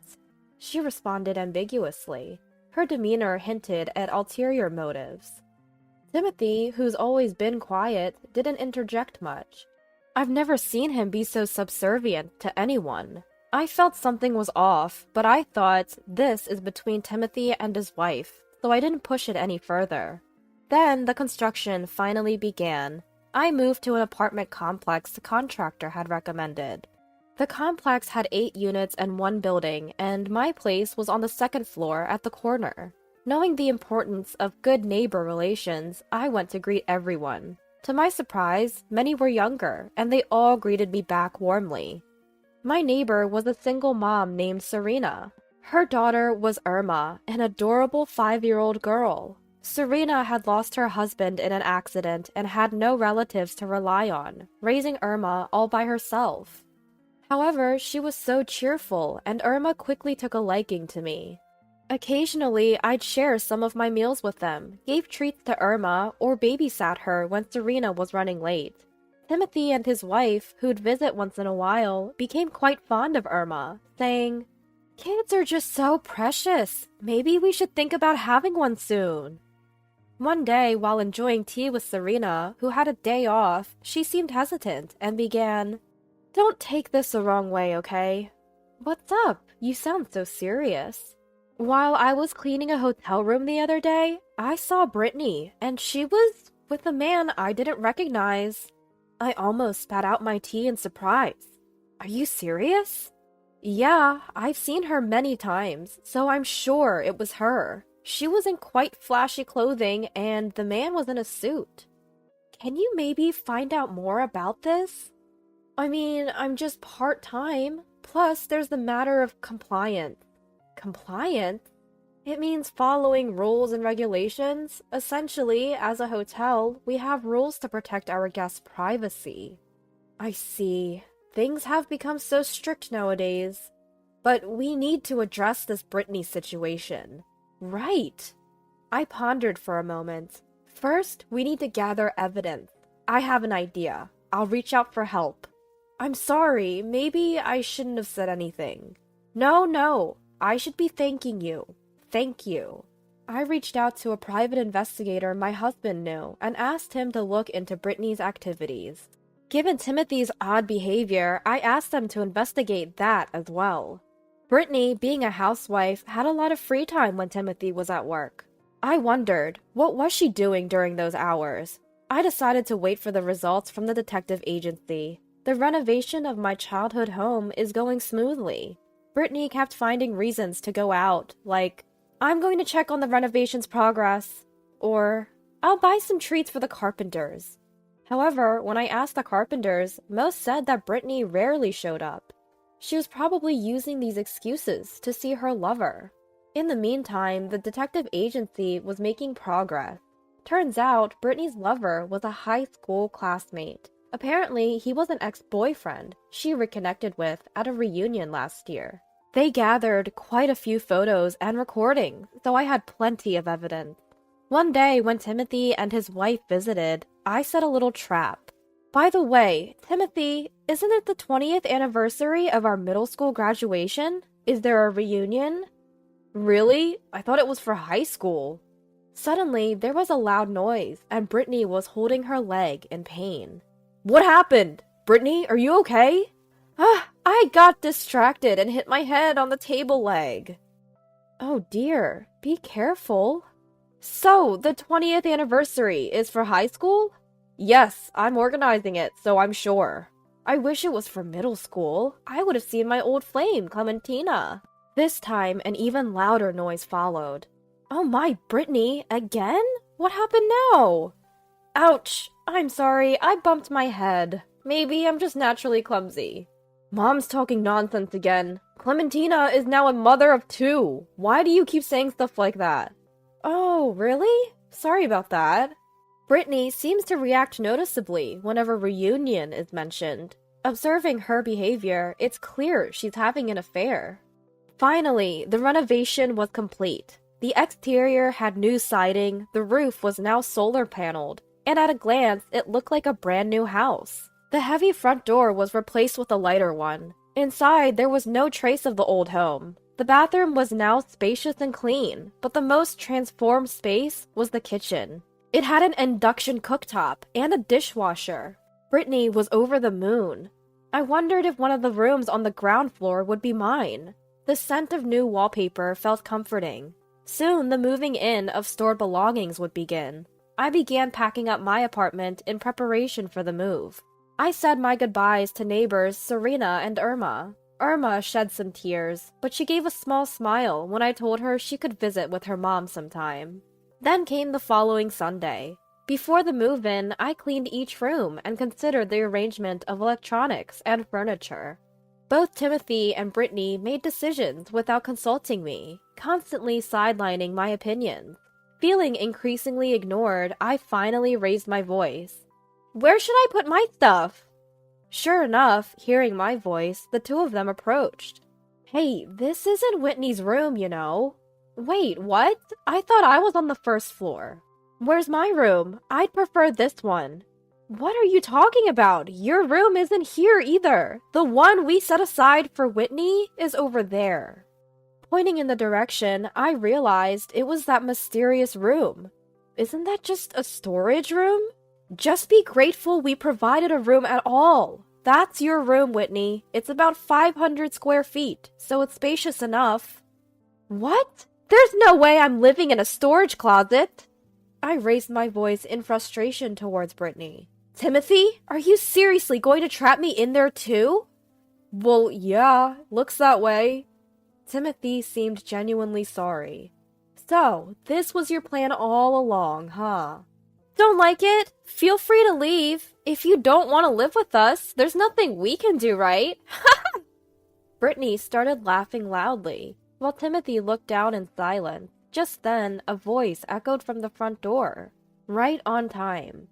"Hello there, I'm Attorney Galton. Is Whitney around?" I checked the time, and he was right on schedule. "It's been a while. Your late husband was a great help to me." "We're in the middle of moving, but we appreciate your guidance." "Let's get straight to business, shall we? It seems everyone's here." "Yes, please, come this way." As I led Galton and his assistant into the room, Brittany and Timothy looked completely taken aback. Galton began explaining. "First, regarding Timothy's debts, or rather his loans, they were recently settled by a third party. Here are the related documents." Meaning, I had paid off Timothy's debts on his behalf. "Wait, what is this?" "Mom, why did you—" "I found out about the debt from your failed investment. It was initially covered by Brittany's parents, but I've taken care of it. They were okay with the arrangement." "Mom, you knew about this?" "Now you don't need to hold back anymore. Speak your mind." "Mom, I'm sorry. Thank you. We'll talk about this later. That was just a small thing. Now, on to the main topic." "Main topic?" Timothy looked confused. From our conversation so far, Brittany was already sweating bullets. "Whitney, I'm the victim here. My husband lost our money in a bad investment, and my parents had to cover up the debt." She started defending herself, even though I hadn't said anything. "So, you've been manipulating Timothy, right? I mean, Timothy did wrong, but you've been up to something even worse, haven't you?" "What are you talking about? I've done nothing." As she said this, her face turned pale. Galton continued the discussion. "So, let's get to the point. Brittany, you're having an affair with an old flame from high school." "What?" Timothy looked at Brittany, his face full of shock. "No, it's not serious. It's just a fling. Timothy is the only one I truly love. I swear." "Well, we're just presenting objective facts here. Even if you say you only love your husband, it doesn't matter to the facts. We're just reporting based on our findings." The investigator then pulled out some photos and played a voice recording. "Timothy's just my ATM. I'm just using him until I can be with you."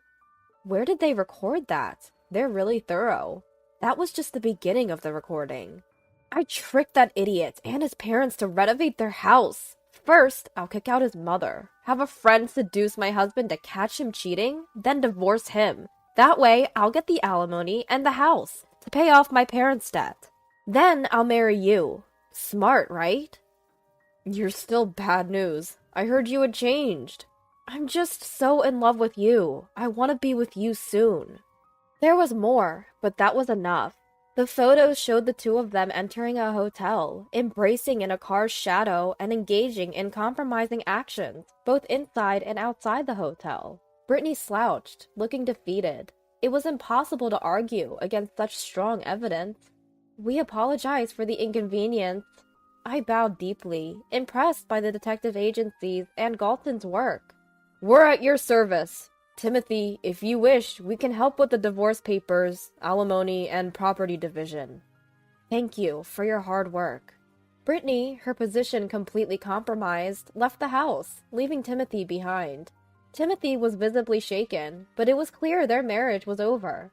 He requested to start the divorce proceedings right there and then. Later, the law firm reached out, and a meeting took place with Brittany, her parents-in-law, the man she cheated with, and his wife. It turns out Brittany's affair partner was an old boyfriend. They reconnected at a reunion, and the sparks reignited. It was supposed to be a one-night stand, but after his transfer back to town, they continued the affair. He was married and had a child, but this led to their divorce. Our Timothy finalized his divorce and received a significant amount in alimony. Brittany's parents paid for it, making their daughter and her boyfriend repay them as a debt. Both Brittany and her boyfriend were disowned by their families. The two now work and live at a remote hotel, barely getting by, repaying their debt. Sometime later, our next-door neighbor Serena visited with Irma. Irma's kindergarten was nearby, and they were on their way home. Irma was very fond of Timothy, so I told them to visit any time. After several visits, Timothy and Serena grew close and eventually married. Relationships can be unexpected. Now in this house, Timothy has a new wife and an instant elementary-aged granddaughter. Irma calls Timothy Dad, and me Grandma. We cherish her as if she's our real granddaughter. Timothy and his wife live harmoniously. I cherish these happy moments.